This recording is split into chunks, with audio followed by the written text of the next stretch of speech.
কোনো একটি নির্দিষ্ট নামকে এককভাবে বোঝালে প্রপার নাউন বলে। যেমন সাকিব আল হাসান।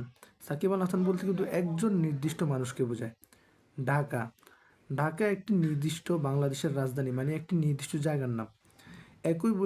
একই বৈশিষ্ট্য সম্পন্ন সকলকে সাধারণভাবে বোঝালে তাকে কমন নাউন বলে। যেমন বয়, গার্ল, ম্যান।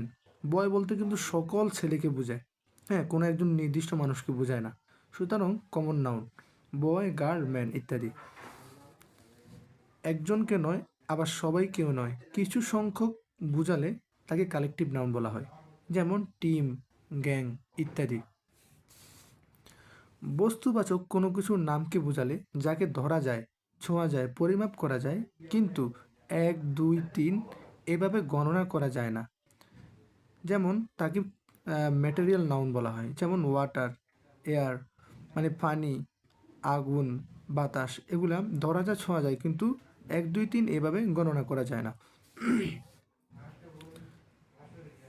যাকে ধরা যায় না, ছোঁয়া যায় না, পরিমাপ করা যায় না, শুধু উপলব্ধি করা যায়, উপলব্ধি করা ও ধারণা করা যায়, তাকে অ্যাবস্ট্রাক্ট নাউন বলা হয়। যেমন গুড, ব্যাড, অনেস্টি ইত্যাদি, মানে অনুভূতির দ্বারা অনুভব করা যায়, তাকে অ্যাবস্ট্রাক্ট নাউন বলা হয়।